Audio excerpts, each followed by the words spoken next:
नमस्कार। देखिए, उत्तर प्रदेश के इटावा में जो कुछ भी हुआ दुर्भाग्यपूर्ण रहा। अब कथावाचक कांड के बाद यूपी की राजनीति एक नए मोड़ पे आकर खड़ी हो गई है।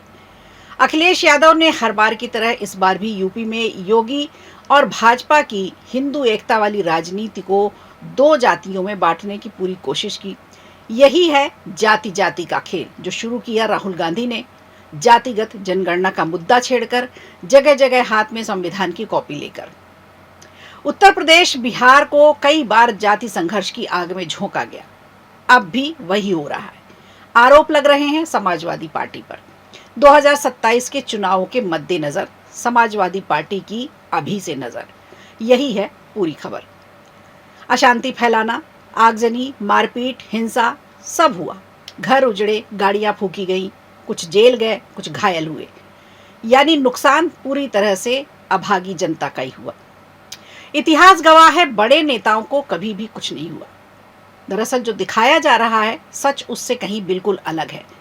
पहले रामजी लाल सुमन और करनी सेना का बवाल जो सवर्ण और दलित की लड़ाई पर आकर के खत्म हुआ। भाजपा सवर्णों की पार्टी है ये बताया गया, और अब ब्राह्मण और यादव को उलझाया गया है।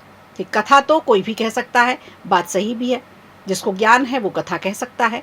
लेकिन सम्मान की शॉल उड़ाते ही दो आधार कार्ड की सच्चाई सामने आ गई, फिर यू टर्न ले लिया गया।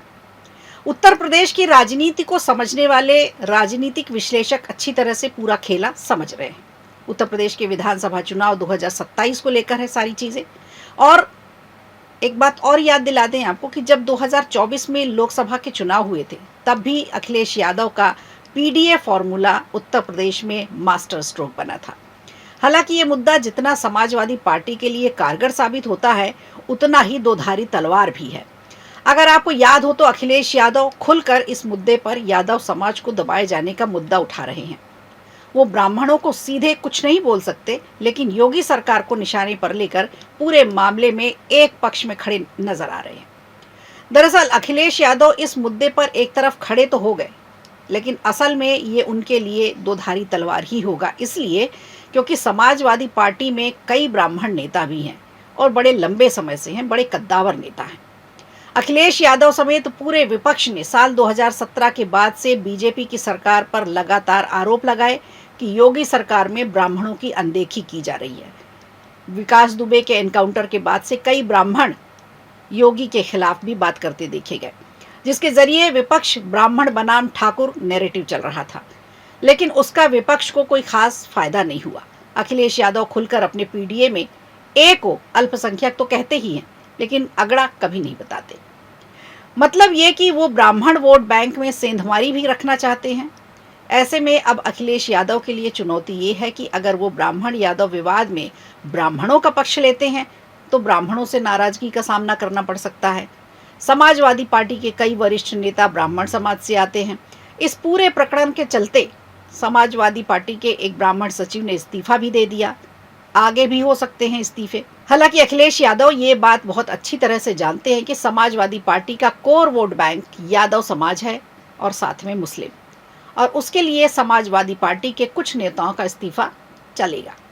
लेकिन अगर यादव नाराज हो गए तो उनका अपना वोट बैंक पूरी तरह से छिटक जाएगा, जिसके चलते अखिलेश भले ही इस मुद्दे पर एक तरफा चल रहे हों, लेकिन ये समाजवादी पार्टी के लिए 2027 के विधानसभा चुनाव के लिहाज से बहुत ही चैलेंजिंग और चुनौतीपूर्ण समय है।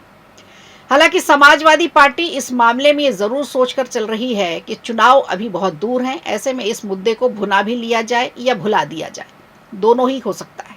लेकिन वहीं इस मुद्दे पर इस समय देखा जाए तो भाजपा चुप्पी साधे हुए शांत बैठी है। भाजपा वो जानती है कि आखिरी में कैसे गेम को सेट किया जाता है और बस बदला जाता है।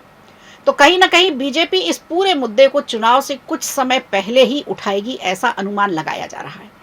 खैर, आप इस मुद्दे पर क्या सोचते हैं? देश के दो बड़े यादव नेता जो अपने अपने प्रदेश में अपनी अपनी धाक रखते हैं, दोनों विपक्ष में हैं और लगातार सत्ता पक्ष को चुनौती दे रहे हैं।